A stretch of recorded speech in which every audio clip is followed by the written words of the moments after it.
ಮಾಧ್ಯಮಗಳು ರಾಷ್ಟ್ರೀಯತೆಯ ಪರವಾಗಿ ಚರ್ಚೆಗಳನ್ನು ಆ ರೀತಿಯ ಒಂದು ಡಿಬೇಟ್ಗಳನ್ನು ನಡೆಸ್ತಾ ಇದೆ ಅನ್ನುವಂಥದ್ದು ನಮ್ಮೆಲ್ಲರ ಅನುಭವಕ್ಕೆ ಬರ್ತದೆ. ಇದು ವರ್ತಮಾನದ ಒಂದು ರಾಜಕೀಯ ಅಧಿಕಾರದ ಫೇವರ್ ಇದೆ, ಹಾಗಾಗಿ ಇದರ ಪರವಾಗಿ ನಾವು ಚರ್ಚೆ ಮಾಡಿದ್ರೆ ಒಳ್ಳೆಯದು ಅನ್ನುವಂತಹ ಭಾವದಿಂದ ಈ ಚರ್ಚೆಗಳು ನಡೀತಾ ಇದೆಯೋ. ಮೊದಲನೇ ಪ್ರಶ್ನೆ ನಾನು ಕೇಳೋದು, ನನ್ನನ್ನು ನೋಡಿದ್ರೆ ಏನು ಅನ್ಸುತ್ತೆ ನಿಮಗೆ ಅಂತ. ಪತ್ರಿಕೆ ಅಂದರೆ ಅದರ ಜೊತೆ ಉದ್ಯಮನೇ, ಅದೊಂದು ಇಕೋಸಿಸ್ಟಮ್ ಒಂದು ಬರಲಿಲ್ಲ ಭಾರತದಲ್ಲಿ. ನರೇಷನ್ ಬಿಲ್ಡಿಂಗ್ನ ಮೊನಾಪೊಲಿಯನ್ನು ಮೇನ್ ಸ್ಟ್ರೀಮ್ ಮೀಡಿಯಾದಿಂದ ಅಡ್ವೆಂಟ್ ಆಫ್ ಇಂಟರ್ನೆಟ್ ಕಿತ್ಕೊಳ್ತು. ಏನನ್ನು ಓದಬೇಕು ಅನ್ನುವುದನ್ನು ಯಾರೋ ಒಬ್ಬರು ನಿರ್ಧಾರ ಮಾಡ್ತಿದ್ರು.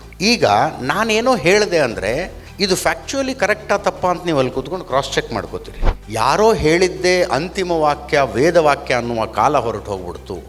ಆ ಕಾಲಕ್ಕೆ ತಕ್ಕನಾಗಿ ಮಾಧ್ಯಮಗಳು ಬದಲಾಗಬೇಕಾದ ಸನ್ನಿವೇಶ ಬಂತು ಅಂತ ನನಗನ್ಸುತ್ತೆ. ಸ್ವಾತಂತ್ರ್ಯ ಪೂರ್ವದ ದಿನಮಾನಗಳ ನೆನಪಿಸಿಕೊಂಡ್ರೆ ಅವತ್ತಿದ್ದಂತಹ ಕೆಲವು ಪತ್ರಿಕೆಗಳು ಇವತ್ತಿನ ಹಾಗೇನು ಬಹಳ ಇಲ್ಲದೇ ಇತ್ತು, ಆದರೆ ಕೆಲವು ಪತ್ರಿಕೆಗಳಿದ್ರೂ ಕೂಡ ಆ ಎಲ್ಲ ಪತ್ರಿಕೆಗಳು ಕೂಡ ಸ್ವಾತಂತ್ರ್ಯ ಹೋರಾಟದ ಒಂದು ಅವಿಭಾಜ್ಯ ಭಾಗವೇ ಆಗಿ ಕೆಲಸ ಮಾಡ್ತಾ ಇತ್ತು. ಸ್ವಾತಂತ್ರ್ಯೋತ್ತರ ಭಾರತವನ್ನು ನೋಡಿದಾಗ ನಾವು ಆ ಸಂಗತಿಗಳನ್ನು ಅಷ್ಟು ಬಲವಾಗಿ ನೋಡುವುದಕ್ಕೆ ಸಾಧ್ಯ ಆಗಲಿಲ್ಲ. ಬಹುತೇಕ ಇತ್ತೀಚಿನ ದಿನಗಳವರೆಗೂ ಮಾಧ್ಯಮಗಳಲ್ಲಿ ಬರುವಂತಹ ಎಡಿಟೋರಿಯಲ್ ಇರ್ಬೋದು, ಅಥವಾ ಡಿಬೇಟ್ಗಳಿರ್ಬೋದು, ಅಥವಾ ಕಾಲಮ್ಗಳಿರ್ಬೋದು, ಒಂದು ರೀತಿಯ ರಾಷ್ಟ್ರದ ಏನು ಒಂದು ಆತ್ಮ ಜಾಗೃತಿಯನ್ನು ಮಾಡುವುದಕ್ಕೆ ಅವುಗಳನ್ನು ಬಹಳ ಪೂರಕವಾಗಿ ಕೆಲಸ ಮಾಡಿದೆ ಅಂತ ಏನೂ ಇಲ್ಲ. ಇತ್ತೀಚೆಗೆ ಮತ್ತೆ ಕಳೆದ ಒಂದು 10-15 ವರ್ಷಗಳ ವಿದ್ಯಮಾನವನ್ನು ಗಮನಿಸಿದರೆ ಮತ್ತೆ ನಮ್ಮ ಮಾಧ್ಯಮಗಳು ರಾಷ್ಟ್ರೀಯತೆಯ ಪರವಾಗಿ ಚರ್ಚೆಗಳನ್ನು ಆ ರೀತಿಯ ಒಂದು ಡಿಬೇಟ್ಗಳನ್ನು ನಡೆಸ್ತಾ ಇದೆ ಅನ್ನುವಂಥದ್ದು ನಮ್ಮೆಲ್ಲರ ಅನುಭವಕ್ಕೆ ಬರ್ತದೆ. ಒಬ್ಬ ಮಾಧ್ಯಮದಲ್ಲೇ ಕೆಲಸ ಮಾಡ್ತಾ ಇರುವಂತಹ, ಅನೇಕ ವರ್ಷಗಳಿಂದ ಕೆಲಸ ಮಾಡ್ತಾ ಇರುವಂತಹ ಅಜಿತ್ ಅವರಿಗೆ ಪ್ರಶ್ನೆಯನ್ನು ಕೇಳಿದರೆ, ಇದು ನಿಜವಾಗಿಯೂ ಕೂಡ ಒಂದು ರಾಷ್ಟ್ರೀಯತೆಯ ಪ್ರಜ್ಞೆ ಜಾಗೃತಗೊಂಡ ಮಾಧ್ಯಮ ಈ ರೀತಿಯ ಒಂದು ಚರ್ಚೆಯನ್ನು ಮಾಡ್ತಾ ಇದೆಯೋ, ಅಥವಾ ಇದು ವರ್ತಮಾನದ ಒಂದು ರಾಜಕೀಯ ಅಧಿಕಾರದ ಫೇವರ್ ಇದೆ, ಹಾಗಾಗಿ ಇದರ ಪರವಾಗಿ ನಾವು ಚರ್ಚೆ ಮಾಡಿದರೆ ಒಳ್ಳೆಯದು ಅನ್ನುವಂತಹ ಭಾವದಿಂದ ಈ ಚರ್ಚೆಗಳು ನಡೀತಾ ಇದೆಯೋ, ಇದರ ಬಗ್ಗೆ ನಿಮ್ಮ ಅಭಿಪ್ರಾಯಗಳನ್ನು ಹೇಳ್ಕೊಳ್ಬೇಕು ಸರ್. ಕೊನೆ ಪ್ರಶ್ನೆ ಮೊದಲೇ ಉತ್ತರಿಸಬೇಕು ಅಂತ ಅನ್ನಿಸ್ತು ನನಗೆ. ನಿಜವಾಗ್ಲೂ ಮಾಧ್ಯಮಗಳು ರಾಷ್ಟ್ರೀಯತೆಯ ಪರವಾಗಿದ್ದಾವೋ ಅಥವಾ ಅಧಿಕಾರ ಹೆಂಗಿದೆಯೋ, ಯಾವ ಕಡೆ ಇದೆಯೋ ಆ ಕಡೆ ಹೋಗಬೇಕು ಅನ್ನೋ ಮನಸ್ಥಿತಿ ಇದೆಯಾ ಅಂತ. ಸ್ವಾತಂತ್ರ್ಯ ಪೂರ್ವದಲ್ಲಿ ಖಂಡಿತ ಅಂದರೆ ಸ್ವಾತಂತ್ರ್ಯ ಹೋರಾಟ ಅನ್ನುವಂಥದ್ದು ಆರಂಭಿಕ ದಿನಗಳಲ್ಲಿ ಒಂದಷ್ಟು ವಕೀಲರು, ಒಂದಷ್ಟು ಪತ್ರಕರ್ತರ ಹೋರಾಟ ಆಗಿತ್ತದು. ಪತ್ರಿಕೋದ್ಯಮ ಸ್ವಾತಂತ್ರ್ಯ ಹೋರಾಟಕ್ಕೆ ಒಂದು ದೊಡ್ಡ ಕೊಡುಗೆಯನ್ನು ಕೊಡುವ ರೀತಿಯಲ್ಲಿ ಆರಂಭಗೊಂಡದ್ದು ಮತ್ತು ನಡೆದುಕೊಂಡು ಬಂದಂಥದ್ದು. ಸ್ವಾತಂತ್ರ್ಯ ಬಂದ ನಂತರದ ನಾನು ಯಾವಾಗಲೂ ಯೋಚನೆ ಮಾಡ್ತೀನಿ, ಇದು ಯಾಕೆ ಅಂಥದ್ದೊಂದು ಹೆಚ್ಚು ಕಡಿಮೆ ದುರಂತ ಅನುಭವದಾದಂಥದ್ದು ನಡೆದು ಬಿಡ್ತು ಅಂತ. ನರೇಷನ್ ಬಿಲ್ಡಿಂಗಿನ ಮೊನಾಪೊಲಿ ಕೆಲವರ ಕೈಗೆ ಸಿಕ್ಕಿದ್ದು ಅದು ಈ ದೇಶದಲ್ಲಿ ನಡೆದ ಅತಿ ದೊಡ್ಡ ಸಮಸ್ಯೆ. ಈ ದೇಶದ ಜನ ಏನು ಯೋಚನೆ ಮಾಡಬೇಕು, ಯಾವುದನ್ನು ಕನ್ಸ್ಯೂಮ್ ಮಾಡಬೇಕು, ಕನ್ಸ್ಯೂಮ್ ಇನ್ ದ ಸೆನ್ಸ್ ನಾನು ಅಂದರೆ ಸುದ್ದಿಯ ಲೆಕ್ಕದಲ್ಲಿ ಹೇಳೋದು, ದೃಷ್ಟಿಕೋನದ ಲೆಕ್ಕದಲ್ಲಿ ಹೇಳೋದು, ಅದನ್ನು ಯಾವುದನ್ನು ಅವರು ಸ್ವೀಕರಿಸಬೇಕು, ಏನನ್ನು ಓದಬೇಕು, ಏನನ್ನು ತಿಳ್ಕೋಬೇಕು, ಏನನ್ನು ಮಾತಾಡಬೇಕು, ಏನನ್ನು ನೋಡಬೇಕು, ಇದೆಲ್ಲವನ್ನೂ ನಿರ್ಧರಿಸುವ ಮೊನಾಪೊಲಿ ಒಂದು ಗುಂಪಿಗೆ ಸಿಕ್ಕ ಕಾರಣಕ್ಕಾಗಿ ಪತ್ರಿಕೋದ್ಯಮ ಕೂಡ ಹಂಗಾಯಿತು ಅಂತ ಅನಿಸುತ್ತೆ.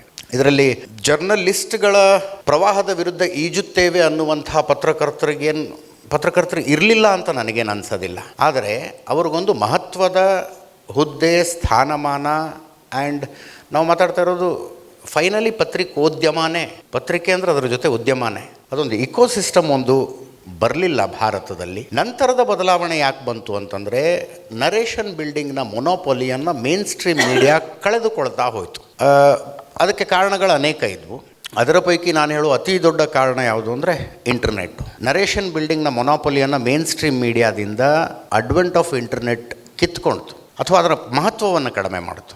ಒಬ್ಬ ಇಂಟೆಲಿಜೆನ್ಸ್ನಲ್ಲೇ ತಮ್ಮ ಬಹುತೇಕ ಕಾಲಾವಧಿಯನ್ನು ಸವಿಸಿರುವಂಥ ಒಬ್ಬ ಹಿರಿಯ IPS ಅಧಿಕಾರಿಗಳ ಜೊತೆ ಒಂದು 2-3 ವರ್ಷದಿಂದ ಮಾತಾಡ್ತಾ ಈ ವಿಷಯ ಬಂತದ್ದು. ಯಾಕೆ ಭಾರತ ಯೋಚನೆ ಮಾಡುವ ರೀತಿ ಬದಲಾಯಿತು ಅಂತ ಅನ್ಸುತ್ತೆ ನಿಮಗೆ ಅಂತ. ಹಿ ಅಬ್ಸರ್ವ್ಡ್ ಚೀಪ್ ಇಂಟರ್ನೆಟ್ ಅಂತ. ಮುಂಚೆ ಏನನ್ನು ಓದಬೇಕು ಅನ್ನುವುದನ್ನು ಯಾರೋ ಒಬ್ಬರು ನಿರ್ಧಾರ ಮಾಡ್ತಿದ್ರು. ಈಗ ನಾನೇನೋ ಹೇಳಿದೆ ಅಂದರೆ ಇದು ಫ್ಯಾಕ್ಚುಯಲಿ ಕರೆಕ್ಟಾ ತಪ್ಪಾ ಅಂತ ನೀವು ಅಲ್ಲಿ ಕೂತ್ಕೊಂಡು ಕ್ರಾಸ್ ಚೆಕ್ ಮಾಡ್ಕೋತೀರಿ.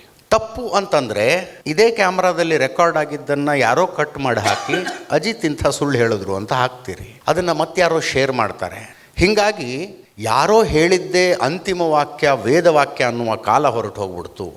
ಆ ಕಾಲಕ್ಕೆ ತಕ್ಕನಾಗಿ ಮಾಧ್ಯಮಗಳು ಬದಲಾಗಬೇಕಾದ ಸನ್ನಿವೇಶ ಬಂತು ಅಂತ ನನಗನ್ಸುತ್ತೆ.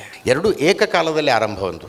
ಮಾಧ್ಯಮ ಭಾರತೀಯ ವಿದ್ಯಮಾನಗಳನ್ನು ನೋಡುವ ರೀತಿ ಬದಲಾದದ್ದು ಮತ್ತು ಇಂಟರ್ನೆಟ್ನ ಬೆಳವಣಿಗೆ ಜನರಿಗೆ ಆಕ್ಸೆಸಿಬಿಲಿಟಿ ಸಿಕ್ಕಿದ್ದು, ಇನ್ಫಾರ್ಮೇಷನ್ನ ಆಕ್ಸೆಸಿಬಿಲಿಟಿ ಸಿಕ್ಕಿದ್ದು ಎರಡೂ ಏಕಕಾಲದಲ್ಲಿ ಆರಂಭಗೊಂಡಂಥ ಬೆಳವಣಿಗೆಗಳು. ಅದರ್ವೈಸ್ ಈಗ ನಾವು ಹೈಸ್ಕೂಲ್ನಲ್ಲಿದ್ದಂಥ ನಾವು ಅಂದರೆ ಹೆಚ್ಚು ಕಡಿಮೆ ಕಾಲೇಜ್ ಮುಗಿತಾ ಬಂದ ಸಂದರ್ಭದಲ್ಲಿ ಅವಾಗಷ್ಟೇ ಮೊಬೈಲ್ಗಳು ಓಡಾಡೋದಕ್ಕೆ ಶುರು ಮಾಡಿದ್ವಿ. ನಮ್ಮ ಕಾಲೇಜಿನ ಲೈಬ್ರರಿಯಲ್ಲಿದ್ದ ಪುಸ್ತಕಗಳು ಅಲ್ಲಿ ಯಾವ ಪುಸ್ತಕ ಇರಬೇಕು ಅಂತ ಡಿಸೈಡ್ ಮಾಡ್ತಿದ್ದವ್ರು ಯಾರು? ನಾವು ಲೈಬ್ರರಿಗೆ ಹೋದರೆ ಬುಕ್ ಕೈ ಹಾಕಿದಾಗ ರ್ಯಾಕ್ನಲ್ಲಿ ನಮ್ಗೆ ಯಾವ ಪುಸ್ತಕ ಬರಬೇಕು, ನಾನು 10-12 ಪುಸ್ತಕಗಳ ಪಟ್ಟಿಯಲ್ಲಿದ್ದರೆ ಅದರ ಪೈಕಿ ನಾನು ಯಾವುದನ್ನು ಓದಬೇಕು ಅಂತ ಹೂ ಯೂಸ್ ಟು ಡಿಸೈಡ್, ಯಾರು ನಿರ್ಧಾರ ಮಾಡ್ತಿದ್ರು? ಅದಕ್ಕೊಂದು ವ್ಯವಸ್ಥೆ ಇತ್ತಲ್ಲಿ. ನಮ್ಮ ಊರಲ್ಲೊಂದು ಲೈಬ್ರರಿ ಇತ್ತು, ಅಲ್ಲೊಂದು 3000 ಪುಸ್ತಕಗಳಿದ್ವು.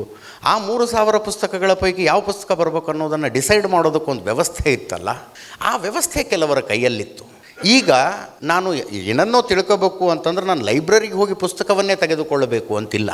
ಆ ಬದಲಾವಣೆಯ ಕಾರಣಕ್ಕಾಗಿ ಮಾಧ್ಯಮ ಯಾವಾಗಿದ್ರೂ ಸಮಾಜದ ಪ್ರತಿಫಲನ ಅಷ್ಟೇ, ಸಮಾಜದ ಪ್ರತಿಫಲನ, ಅದು ಪ್ರತಿಫಲನಗೊಳ್ತಾ ಇದೆ ಅಲ್ಲಿ. ಅದರ್ವೈಸ್ ನೀವು ಅಧಿಕಾರದ ಲೆಕ್ಕದಲ್ಲಿ ಯಾರ ಮೇಲುಗೈ ಆಗಿದೆಯೋ ಅವರ ಪರವಾಗಿ ಮಾಧ್ಯಮ ಅನ್ನುವುದಾದರೆ ನಾನು ಹಿಂಗಿರಬಾರ್ದಾಗಿತ್ತು, ನಾನು ಕೆಲಸ ಮಾಡೋ ಸಂಸ್ಥೆ ಹಿಂಗಿರಬಾರ್ದಾಗಿತ್ತು ಆ ಲೆಕ್ಕಾಚಾರದಲ್ಲಿ.